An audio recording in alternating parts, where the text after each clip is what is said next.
तो तुलसीदास जी ने वहीं पर लिखा। तब बहुत सारे बंदर आए और उस मुग़ल शासक की सेना को मारने लगे, उनको प्रताड़ित करने लग गए वो बंदर अपने ढंग से। तब फिर राजा को किसी ने कहा कि आपने किसी भक्त को बंदी बनाया है, इसलिए बंदर सब क्रोधित होकर आपकी सेना पर टूट पड़े हैं, इसलिए आप उस भक्त के अपराध से बचें। तब मुग़ल शासक ने तुलसीदास जी को जेल से मुक्त किया और तुलसीदास जी की रचना, पहली रचना वही है। जी महाराज जी। महाराज जी एक चीज़ और जाननी थी मेरे को कि जैसे सुग्रीव और बाली सूर्य भगवान के और इंद्र के पुत्र हैं, है ना, तो फिर वो बंदर क्यों हैं? जैसे गंगा मैया हैं पर नदी के रूप में हैं, हनुमान जी शंकर जी हैं पर बंदर के रूप में हैं। जी महाराज। हैं? जी महाराज जी। ऐसे ही जैसे तुलसी माता है पर वो वृक्ष के रूप में है, धरती माता है पर पृथ्वी के रूप में है, ऐसे ही भगवान अपनी लीला के लिए सबका सम्मान हो। अब केवल बंदर नहीं, जामवंत जी भालू हैं, रीछ वृक्षराज, तो वो रीछ के रूप में है, ताकि सनातनी शंकर जी गले में सांप पहनते हैं, सांप, ताकि भगवान समाज को ये कहना चाहते हैं कि संसार के हर मनुष्य को, हर जीव जंतु का सम्मान करना चाहिए। गणेश जी का वाहन चूहा, ताकि चूहे का भी आप अनादर मारें क्यों बेवजह, मतलब जीव हत्या ना हो, जीवों के प्रति लोगों की श्रद्धा रहे, इसलिए भगवान ने इन सबको अपनी सेवा में स्वीकार किया।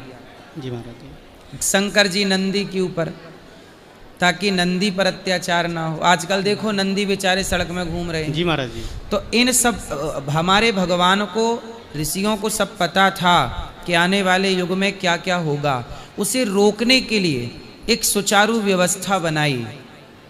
भगवान मोर पंख लगाते हैं ताकि मोर की आप इज्जत करें। जी महाराज जी। मोर का आदर करें, इसलिए भगवान हर जीव जंतु से प्रेम का ये प्रतीक है। तो बंदर रूप में है, वो देवता हैं पर बानर रूप में है, ताकि लोग बानरों के प्रति भी श्रद्धा का भाव रखें, सताएं ना। महाराज जी एक प्रश्न हुआ था, एक बार मैंने आपके मुख से सुना हुआ है कि उसमें रामायण में प्रश्न है कि मांस खाया, इस तरीके से कुछ आपने बताया था। तो नहीं मैं आपको बात बता रहा हूँ, मेरे ऑफिस में कुछ लोग थे जिन्होंने ये बात बोली कि भगवान राम ने मांस खाया था, है ना, तो मैंने आपके मुंह से कुछ बातें सुनी हुई थी, तो मैंने उन्हें समझाने की कोशिश करी कि वो मांस नहीं खाया था, वो संस्कृत में मांस कहते हैं, मांस कहते हैं उड़द की दाल को। हाँ जी। मांस कहते हैं फलों के गूदा को। हाँ जी। अब लोग नहीं जानते। अब देखो, अब आप संस्कृत बोलने वाले लोगों के पास जाओगे तो वो कहेंगे कि घर में मांस बना है, मतलब घर में आज उड़द की दाल बनी है। अब वो कह रहे हैं कि घर में उड़द की दाल बनी है, पर संस्कृत में बोला क्या जाएगा, मांस, तो आपको लगेगा अरे ये तो मांस खा रहे हैं। भाषा का अंतर है। जैसे हिंदी में केला कहते हैं, इंग्लिश में बनाना कहते हैं। अब गांव के लोगों से जाके कहो कि भाई साहब ये बनाना ले लो, 1 किलो बनाना ले लो, लोग कहेंगे भाई बनाना क्या होता है, वो नहीं जानते बनाना क्या हो, लेकिन सीधी भाषा कहोगे केला, समझ जाएंगे। ऐसे ही है, किसी भाषा में किसी को कहीं कुछ कहते हैं, ऐसे देवताओं की भाषा में फलों के गूदा को मांस कहते हैं। वहाँ जहाँ मांस शब्द आया है वाल्मीकि रामायण में, वहाँ फलों, राम जी जंगल में थे तो फल खाएंगे, फलों का गूदा उसे मांस कहते हैं। महाराज जी, मैंने महाराज जी समझाने की कोशिश करी, उस टाइम तो वो समझ गया, पर बाद में रामपाल की और आपकी वीडियो को लेके आ गया मेरे सामने, तो उसमें आप बोल रहे हैं एक तरफ, तो एक तरफ वो दूसरा वो बोल रहा है कि देखो ये ऐसा नहीं है, ये ऐसे है, और ये गलत दिखा रहे हैं इस चीज़ को। मतलब मेरे को उन्होंने 15-20 दिन बाद ही वीडियो भेजी। अब ऐसा है, देखो किसी को यही कहना है कि राम जी मांसाहारी थे। अब प्रजा ने सीता को कह तो दिया कि सीता गलत हैं, और वनवास भी सीता जी चली गई। तो समाज यदि आपको गलत ही साबित करना चाहता है तो आप कहते रहिए। क्या आप कहते रहिए गुलाब को कि ये बबूल है, बबूल है, तो क्या आपके कह देने से गुलाब बबूल हो जाएगा? नहीं। लेकिन आज समाज में कुछ लोग हैं जो सच को झूठ और झूठ को सच कहना चाहते हैं।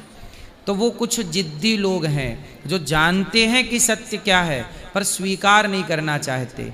जैसे दुर्योधन को भगवान समझाने गए कि पांडवों को 5 गांव दे दो वरना तुम्हारा नाश हो जाएगा दुर्योधन, पर दुर्योधन विनाश काले विपरीत बुद्धि नहीं समझा।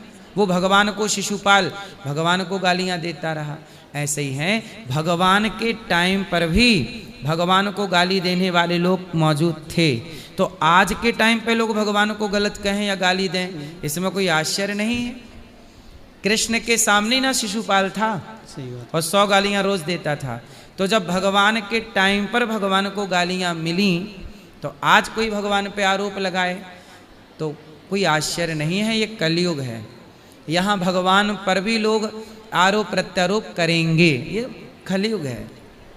महाराज जी, भागवत जी का 15वां जो श्लोक है उसमें कुछ पेड़ के बारे में बताया गया है कि इसकी पेड़ की जड़ें ऊपर हैं और उसकी टहनियां नीचे हैं। वो मैंने कई बार सुना पर मेरी समझ में नहीं आया। वो भागवत जी में नहीं, वो गीता में है। हाँ जी, हाँ जी, हाँ महाराज जी वो समझाइए। वो गीता में ऐसा है कि भगवान कृष्ण से ये कहना चाहते हैं कि देखो, जैसे वेद है, वेद है वृक्ष और वृक्ष का फल है पुराण, है ना। तो अब उसे वेद क्या है, पुराण क्या है, उपनिषद क्या है, तो ये सब किसी को पत्ती बता दिया, किसी को फल बता दिया, किसी को जड़ बता दिया। ईश्वर जड़, मूल रूप से ईश्वर हैं। तो ये इसलिए बताए ताकि लोगों को समझाने में आसानी हो। जैसे मैंने अभी बताया कि गुलाब कभी बबूल नहीं हो सकता, तो इस समझाने के लिए ना बताई जा रही हैं चीज़ें। ऐसे वेद क्या है, वेद मूल है। क्या है? मूल। मूल। फिर वेदों के बाद पुराण, पुराण पका हुआ फल है। क्या है? आम का पेड़ आप चबाओगे तो स्वाद ना मिलेगा, लेकिन आम का फल खाओगे स्वाद मिलेगा। ऐसे वेदों में जल्दी समझ में नहीं आएगा, पर वेदों का पका हुआ फल सारम सारम समुद्रतम, पुराण समझ में आते हैं। वेद समझ में कम आते हैं, पुराण समझ में ज़्यादा आते हैं, क्योंकि समुद्र का पानी खारा है, पर वही खारा पानी जब सूर्य वाष्पीकरण करते हैं और बादल बनाते हैं और बादल जब बरसते हैं तो वही खारा पानी मीठा होकर बरसता है। ऐसे ही सनातन का ज्ञान खारा है, लेकिन जब वह गुरु के द्वारा शिष्य तक पहुंचता है तो मीठा होकर पहुंचता है। क्योंकि इसलिए तो गुरु परंपरा है, समझाने के लिए प्रभु ने ये सब बातें कही हैं।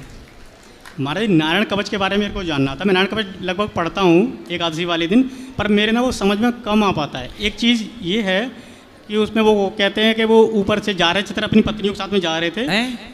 उसमें एक लाइन आती है, हाँ हाँ, कि वो अपनी पत्नियों के साथ ऊपर जा रहे थे तो उनको नीचे उन्होंने देखा, वो नीचे गिर पड़े। हाँ, मतलब ऐसा है ना कि वो काम के वशीभूत थे ऊपर, लेकिन जब नारायण कवच की शक्ति थी तो नारायण कवच की शक्ति के आगे उनका प्रभाव शून्य हो गया। मतलब कोई कितना भी तंत्र मंत्र आपके ऊपर करे, लेकिन आप यदि नारायण कवच का पाठ करते हैं, ओम हरे